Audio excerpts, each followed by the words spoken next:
ayat ke-60-nya. Innamas shadaqatu lil fuqara. Infak, sedekah.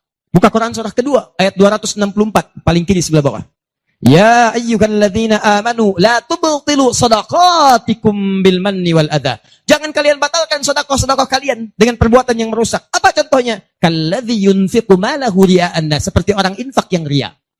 Jadi infak disebut dengan sedekah. Di semua perbuatan baik kita, salat kah, haji kah, umrah kah, puasa kah, semua namanya sedekah dalam fikih.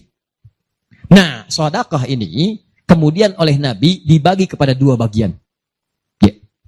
Satu, ada sedekah yang saat dikerjakan itu pahalanya terus ngalir tuh. Terus mengalir. Bahkan dahsyatnya, maaf sekali, orangnya wafat pun tuh pahalanya terus datang sampai dengan kiamat.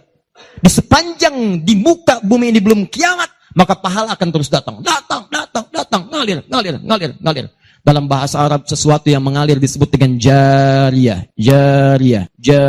Maka muncul istilah sedekah jariyah. Sedekah jariyah. Ya, maaf, asalnya bukan amal jariyah, sedekah jariyah. Ya, sedekah jariyah, bukan istilahnya amal jariyah. Sekarang kalau mau nyebut amal jariyah pun dibenarkan. Cuma kalau di Arab, amal jariyah itu begini nih. Ya, kalau di Arab sekarang antum jalan, tiba-tiba sedang ada perbaikan, ada lubang. Maka sedang diperbaiki ini, ada tulisan kasih papan, afwan amal jariyah. Maaf, ada pekerjaan jalan mengganggu Anda lewat. Di Arab itu amal jariyah itu pekerjaan sedang berlangsung mengganggu orang lewat. Sekarang begitu. Ya. Makanya kalau ada orang naik ke bis bawa kotak gitu kan, mau minta-minta maaf Pak, amal jariyah, betul, ganggu orang lewat. Ya. Benar secara bahasa, tapi secara makna ini yang paling tepat. Yang kedua, ada yang sifatnya sedekah thabitah. Yang pahalanya berhenti di situ, tetap selesai seketika. Thabitah. Jadi begitu Anda kerjakan, dapat pahala sampai situ aja. Begitu selesai pekerjaan, selesai pahalanya. Thabitah, tetap selesai di situ. Maka kalau kita ingin cerdas, kata para ulama, semua dosa-dosa kita ingin dihapuskan, ditutup. Dihapus, hapus. Maka Anda mesti keluarkan apa saja jenis-jenis sedekah jariyah itu. Supaya ketika selesai kita kerjakan, pahalanya tetap mengalir untuk menutup dosa-dosa kita. Maka kita akan fokus kepada amalan-amalan yang ini, yang saat dikerjakan, pahalanya terus mengalir. Tapi jangan lupa, hati-hati, yang ini pun dibagi dua lagi. Awas. Pelan-pelan. Jadi kita sepakati, kita ambil yang ini satu. Untuk malam ini. Yang kedua, yang ini. Ini pun dibagi dua lagi. Ada amalan sedekah thabitah, saat dikerjakan, pahalanya datang saat itu. Tapi yang paling menarik, ada nilainya kecil, ada nilainya besar. Banyak. Jadi kalau dikerjakan, ada yang nilainya cuma 10 aja. Tapi ketika Anda kerjakan yang kedua ini, ada yang 700, ada yang 70.000, ada yang 700.000, sekali dikerjakan. Sekarang kita akan keluarkan amalan apa saja yang saat dikerjakan itu, pahalanya melewati batas yang standar ini. Jadi saat dikerjakan bukan 10 poinnya, tapi lebih daripada 10. Amalan apa saja itu pada sedekah thabitah, dan amalan apa saja yang jariyah yang kita bisa keluarkan dan menggugurkan dosa-dosa kita. Sepakat sampai sini? Baik. Satu. Kita langsung ke poinnya. Untuk yang sedekah thabitah, amalan standar yang tetap. Yang biasa-biasa, contoh, misal, sholat, begitu dikerjakan sekali, dapat 10. Selesai sholatnya, selesai pahalanya. Jelas? Tapi beda ketika antum mengerjakan sholat berjamaah. Ya. Dia thabitah, tapi pahalanya berlipat. Thabitah, tapi pahalanya berlipat. Baik, saya mau tanya pada antum, sholat sendirian 10, sholat berjamaah berapa? 27. Maka kalau Anda ada ajakan berjamaah, sekalipun misalnya di tempat itu tidak ditemukan masjid, sedang di kantor, ada teman misalnya, alih-alih Anda sholat sendirian dan tidak bisa menemukan masjid, kenapa nggak ajak teman Anda untuk berjamaah? Walaupun cuma 2 orang. Beda pahalanya teman-teman sekalian sampai 17. Yang satu 10, yang satu 27. Karena salat berjamaah itu hadisnya dibagi 2. Ada hadis yang mengajak ke masjid, ada hadis yang masjidnya nggak ada, cuman bisa berjamaah.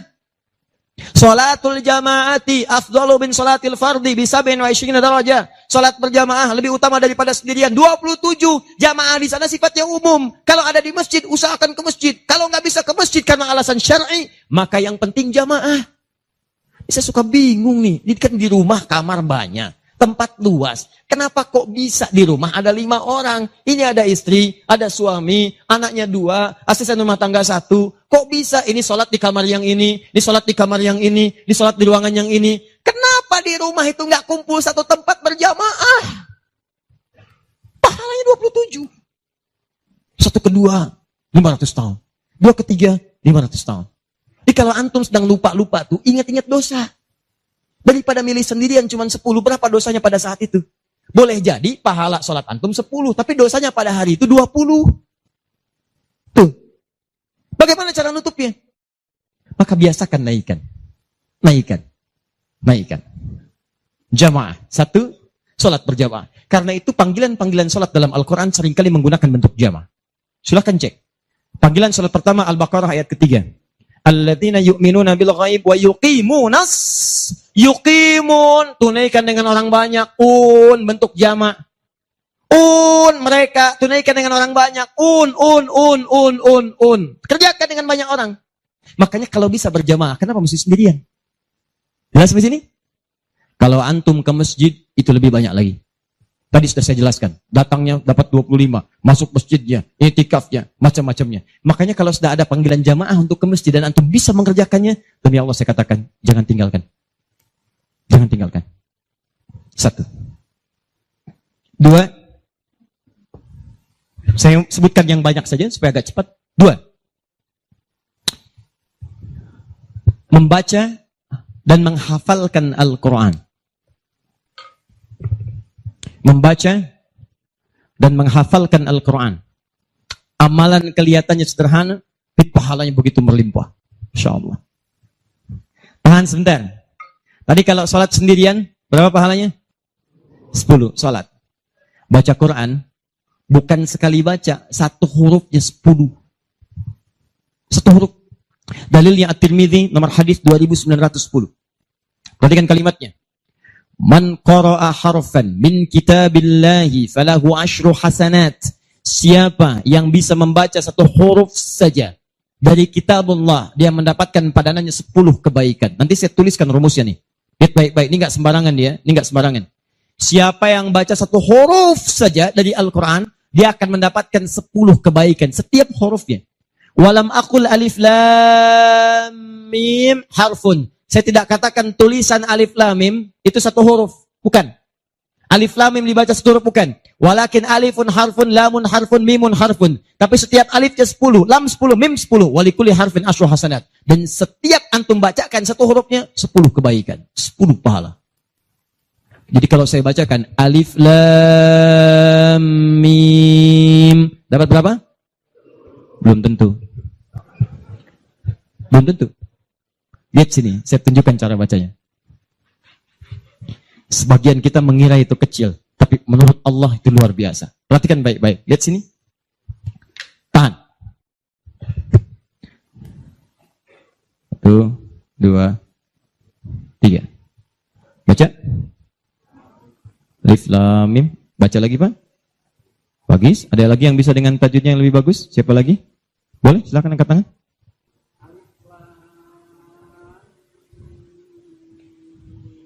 Baik sekali. Ada yang lain?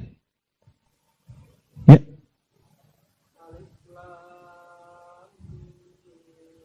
Bagus. Dikit lagi. Ada yang lain? Satu lagi.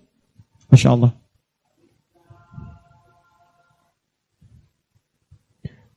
Bagus sekali. Cuman sayang ini bukan alif lam mim, ini alam. Alam nasyrah laka sadrak.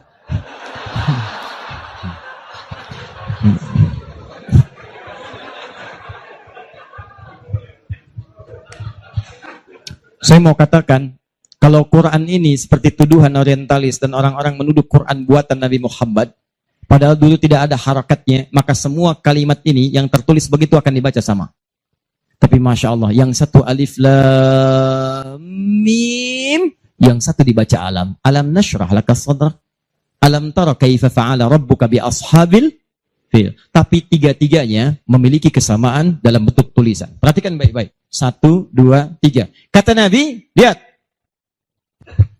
Jangan katakan alif lam mim satu huruf, tapi alifnya satu, lamnya satu, mimnya satu. Walikuli harfin asru hasanat. Setiap hurufnya 10 kebaikan. Jadi kalau saya bacakan alif lam mim, ada berapa huruf? Kalau hitungan kita biasa, maka kita akan lihat 1, 2, 3. Tapi kalau antum belajar ilmu arud itu diantaranya ilmu, salah satu ya, untuk bisa menuliskan apa yang diucapkan, bukan apa yang tertuliskan lewat simbol. Dan itulah teman-teman sekalian, menjadi ukuran banyaknya pahala yang kita dapatkan. Tahan. Di ilmu bahasa Arab ada 4 cabang ilmu. 1 nahwu, 2 sharaf, 3 balaghah, 4 arud. Ini yang utama. Arud dibagi ke 16 cabang lagi, namanya bahar.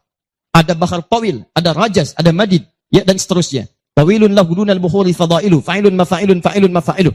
Rajaz, mustaf'ilun, mustaf'ilun, mustaf'ilun, mustaf'ilun, mustaf'ilun, mustaf'ilun. Alfiyah itu Ibnu Malik, rumusnya rajaz. Kalamuna lafdhun mufidun kastaqim, wasmun mafi'lun thumma harfunil kalim, wahiduhu kalimatun wal qawlu am, wa kalimatun biha kalamun qad yu'am, bil jardi wat tanwini wan nida wa al, mustadin lismi tamyizun hasal, bita fa'alti atat wa ya if'alli, wa nunik balanna fi'lun yanjalli. Itu rumusnya rajaz. Tapi jangan antum heran, banyak orang mendalami kaidah ini untuk membuat puisi Arab. Lupa kalau ilmu ini bisa digunakan untuk membaca hadis-hadis Nabi. Dalam ilmu arud, jangan antum menghitung apa yang tertulis, tapi hitung bagaimana itu dibaca lewat bunyi yang terdengar. Perhatikan baik-baik. Ini tadi huruf apa? Alif. Maka cara menulisnya begini. Alif. Kata Nabi, alif. Nih. Berapa huruf? Setiap hurufnya 10. Jadi dari sini saja ada 1, 2, 3. Dapat berapa? Belum tentu. Karena ini hamzah. Oh. Ha, mim, zal, ta. 1, 2, 3, 4. Jadi dari sini aja ada berapa? Belum tentu. Kan ini ha, tuh. Ha-un 3. Anda yang suka menghitung, maka akan mendapatkan pahala sesuai hitungan. Anda yang berniat ikhlas karena Allah, maka Anda akan mendapatkan lebih daripada apa yang Anda hitung. Rumus ini ditemukan di Quran surah kedua ayat 261. Paling kiri sebelah atas. Tahan. Pelan-pelan. Ini rumus adanya di ayat infak.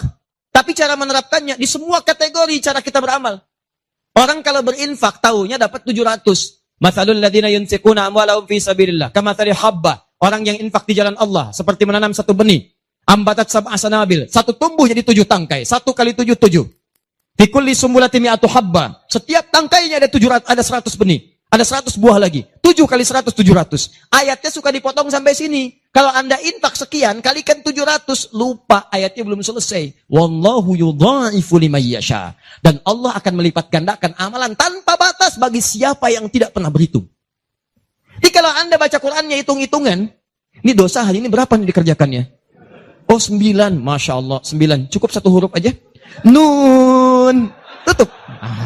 10. Besok dosa berapa? 15. Cukup 2 huruf. Toha. Selesai. Kalau Anda ngitung yang begitu, maka diberikan sesuai hitungan. Tapi kalau Anda tidak pernah berhitung, Allahu Akbar. Anda tidak tahu alif lam mim itu mungkin nilainya 30, mungkin 300, atau bahkan 3 juta, atau lebih daripada itu. Makanya kami sarankan, kalau Anda bisa mendekat kepada Al-Quran, maka tolong agendakan setiap hari. Semua sahabat itu punya agenda, Pak. Antum kenal gak Utsman bin Affan? Oh, situ tidak sana ngangguk. Coba di Semarang kenal Utsman bin Affan. Luar biasa. Tapi nggak apa-apa, masih bagus. Kemarin saya baru dari Sukabumi, Hubud Dunia. Ada yang kenal Fir'aun. Ini masih untung Utsman. Tuh lihat ya. Utsman itu bukan cuman cerdas dalam urusan bisnis dunia, tapi tijarah akhiratnya itu luar biasa. Utsman paham. Saya di dunia boleh kaya, tapi di akhirat bagaimana status saya? Maka beliau siangnya mengumpulkan harta dunia untuk ibadah, malamnya mengumpulkan pundi-pundi akhirat. Demi Allah saya katakan, Utsman itu di antara sahabat yang disebutkan oleh Imam An-Nawawi bersama Abdurrahman bin Auf, bersama Tamim Ad-Dari, yang diikuti kemudian oleh Imam Asy-Syafi'i generasi setelahnya, jauh setelahnya, itu punya amalan kalau malam terbiasa menghatamkan Al-Quran dalam tahajudnya. Khatam Quran. Kaya, sahabat Nabi, menikahi 2 putri Nabi. 1 meninggal, dan menikah lagi. Disebut Dzun-Nurain.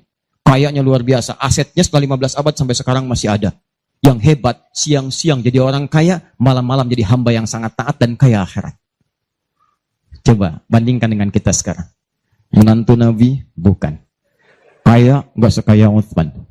Tuh, status dunia belum sempurna. Status akhirat masih belum maksimal. Ya antum sebetulnya maunya apa?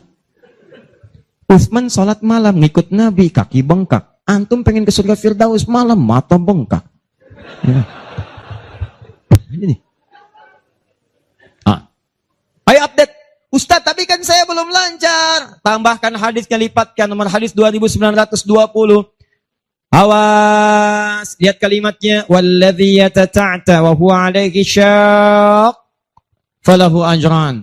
Siapa yang memulai menghafal, membaca, siapa yang mulai membaca Al-Qur'an tidak lancar, terbata-bata bacanya, mengejaknya, orang baca alif lam mim, dia alif lam mim, falahu ajran.